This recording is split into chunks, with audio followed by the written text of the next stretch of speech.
The mists of Dathomir swirled thick and green beneath the blood-red sky. Surrounded by ancient stone totems and burning incense, Mother Talzin stood before her sacred fire, chanting words older than the Sith themselves. "You were forged as a weapon," Mother Talzin said, circling her. "But now, you will be reborn as righteous vengeance. You have suffered greatly, my child. Now we shall grant you the power to take what is rightfully yours. Let the dark energies of Dathomir strengthen you, make you unstoppable." As the ritual reached its crescendo, Ventress screamed. Her yellow eyes flared bright, then deeper, burning now with a swirling core of green. She rose slowly, the very air around her rippling with sorcery. "I see clearly now," she said. "Dooku will fall by my blade." Thanks for visiting Star Wars District. Please hit the like and subscribe button as we discuss what if Asajj Ventress killed Count Dooku. Let's continue the story. In the grand halls of his fortress on Sereno, Count Dooku meditated in silence. In his ancestral palace, he believed himself untouchable. The darkness was his companion, ever since Darth Sidious had set him on this path. Suddenly, he felt a disturbance, faint, like a chill, but ignored it. Ventress moved through the shadows like death itself, her twin lightsabers humming with deadly purpose. Guards fell without raising alarms. Security systems were bypassed with supernatural ease. By the time she reached his private chambers, there was no escape. The old Count sensed her approach and turned, his expression shifting from surprise to contempt.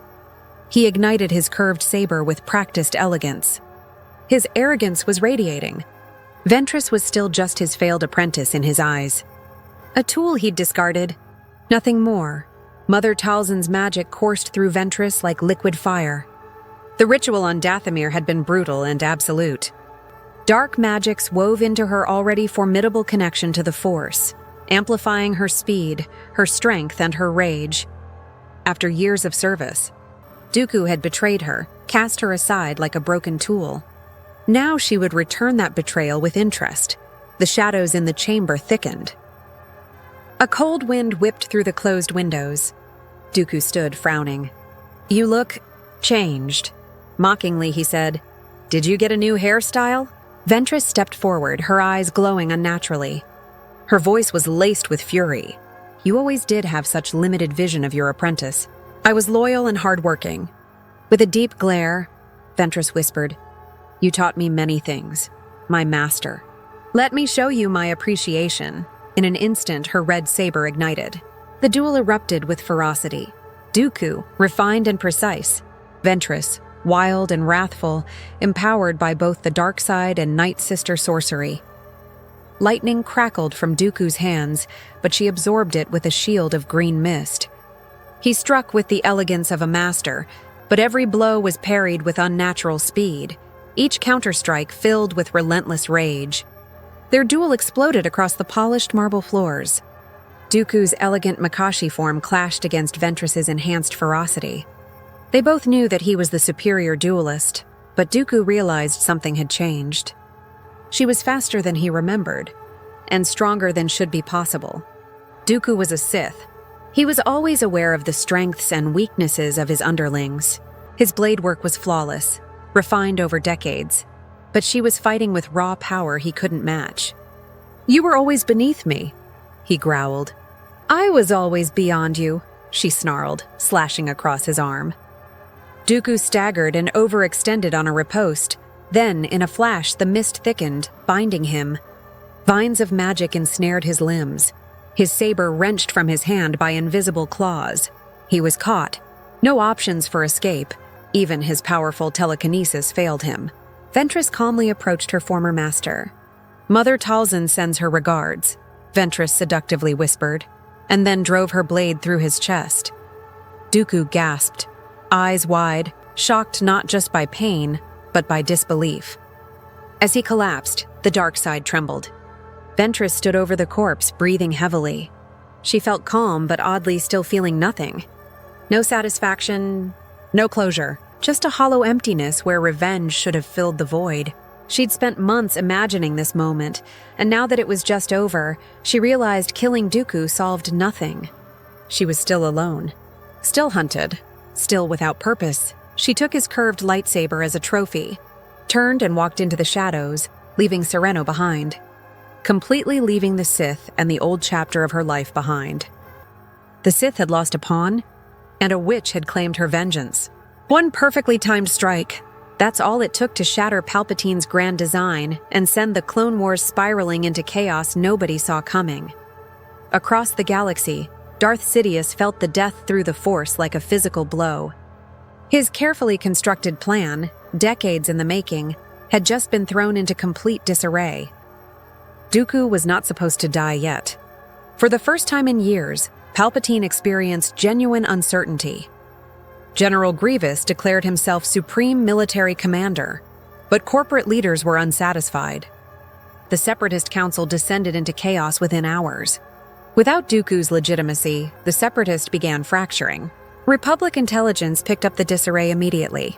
Someone had killed Count Dooku, and nobody knew who. The Jedi Council convened an emergency session. Something dark and wild was loose in the galaxy. Someone powerful enough to kill a Sith Lord like Dooku needed to be identified immediately. The answer came through bounty hunter networks. Asajj Ventress had resurfaced and was hunting Separatist leaders like prey. 3 high-ranking commanders dead in 2 weeks. She wasn't working for anyone. She was pursuing something personal. Anakin Skywalker volunteered to track her down.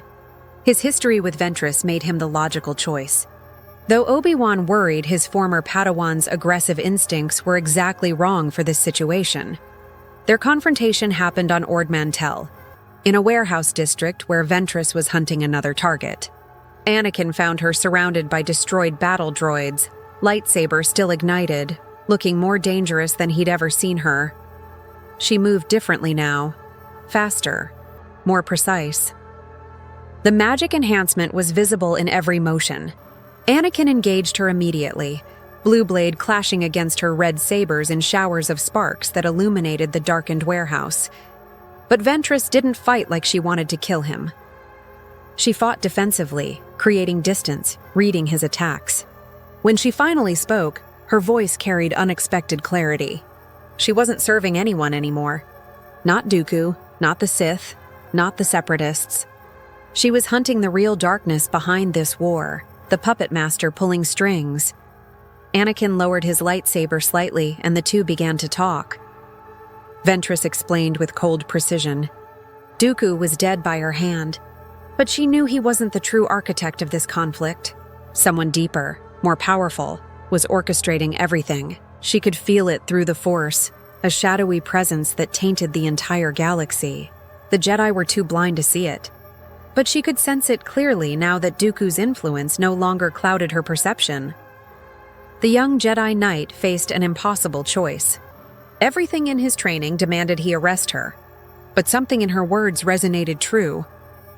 The war had always felt wrong to him, too orchestrated, too convenient. He made a decision that might haunt him.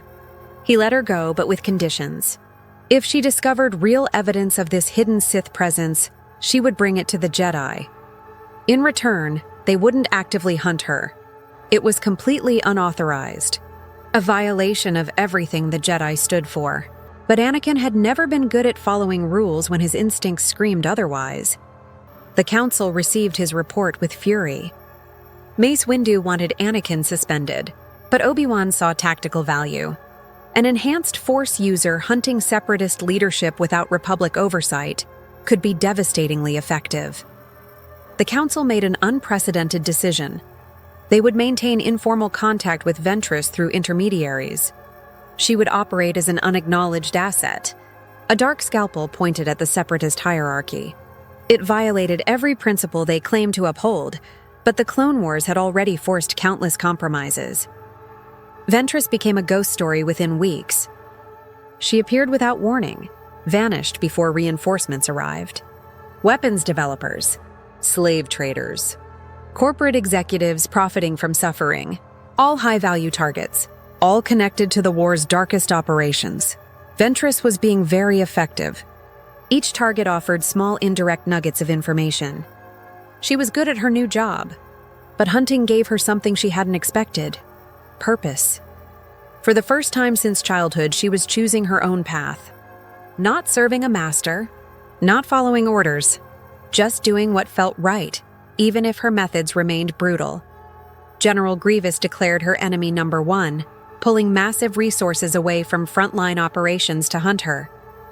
The Republic benefited enormously from his obsession. The Separatists were losing leadership faster than they could replace it. Then things got complicated. Sidious realized Ventress was systematically dismantling his network and activated a contingency. Clone troops received early versions of behavioral modifications, making them more aggressive, more willing to execute questionable orders. The Jedi noticed but didn't understand what was happening. Ventress barely survived an ambush on Ryloth. She escaped with burns on her body. Her ship limped into hyperspace as explosions tore through the facility behind her. Whatever was controlling this war, it was aware of her now, and it was fighting back. Inside, she found communications. Equipment linked to the Separatist Council's most secure channels. The message logs revealed everything. Commands from Darth Sidious, directing both Separatist strategy and Republic attacks. Finally, she had proof that the war was being choreographed from both sides by the same hidden hand. Her contact came through Ahsoka Tano, who developed grudging respect for the rogue Sith hunter. They met on a neutral station, Anakin coming as backup. Ventress shared everything she'd found, watching their faces carefully. Anakin went pale. Someone within the Republic was working with Separatist leadership. The name Darth Sidious meant nothing to them, but the patterns suggested someone with access to the highest government levels. Ventress made them promise something. When they found Sidious, she wanted to be there. She'd earned that right through blood and fire. Anakin agreed without hesitation. The intelligence hit the Council like a bomb. They'd suspected corruption, but having proof of a Sith Lord controlling both sides was devastating beyond measure. Mace Windu led the investigation personally, tracing communication networks in absolute secrecy. Ventress continued hunting, eliminating Sidious's assets one by one. Every lead pointed back to Coruscant, to the Senate, to the Supreme Chancellor himself. Breaking the confusion, Mace stated, the confrontation had to happen immediately. Windu assembled a strike team of the Council's finest, but he also sent an encrypted message to Ventress. This was her fight too. She'd earned it. They moved on Palpatine's office at dawn. 4 Jedi Masters and 1 enhanced Nightsister, converging on the galaxy's most powerful politician. The Senate guards never saw them coming. Palpatine sat behind his desk, looking ancient and frail. Then, the mask dropped. Palpatine moved with impossible speed, decades of hidden power unleashed in terrible fury. Red lightning turned the office into a storm of pure dark side energy. He was fighting for everything, all his careful planning threatened by 5 warriors who'd seen through his deception.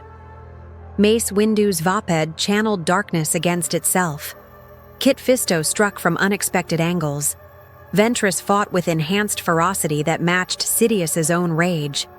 The Nightsister magic burning through her veins let her match a Sith Lord's power, trading blow for blow in ways that should have been impossible. The Sith Lord was being overwhelmed, but he was taking them apart piece by piece.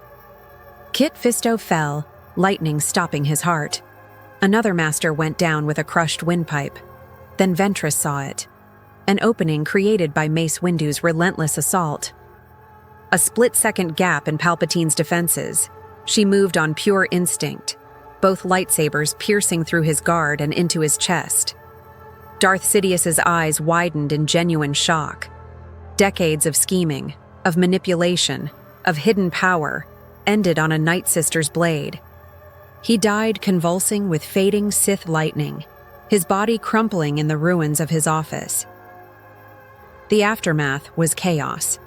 The Senate learned their leader was a Sith Lord. The Clone Army's secret programming was discovered and deactivated before Order 66 could be triggered. The Separatist leadership, cut off from their coordinator, collapsed into genuine surrender and negotiations. Within 6 months, the Clone Wars ended. The galaxy began healing. Ventress stood on Coruscant's surface, watching celebrations from a distance. She'd helped save the galaxy, but she was still a dark side user. The Jedi acknowledged her role quietly, but made it clear she could never join their ranks. She didn't want to anyway. Being a rogue suited her better, hunting threats in shadows, staying free of institutional control, finally living on her own terms. She left without ceremony, her ship disappearing into hyperspace toward unknown destinations. The galaxy would need her again. Hidden threats always emerged. Darkness always found new forms. But for now, she'd killed 2 Sith Lords and broken a scheme that would have destroyed billions. Not bad for someone the Jedi Order once considered irredeemable. The galaxy would never know her name as a savior, but the shadow of Asajj Ventress would haunt the darkness for generations to come. Hopefully you enjoyed this Star Wars What If. Please watch my other videos and playlists as work on my next video. Peace and take care.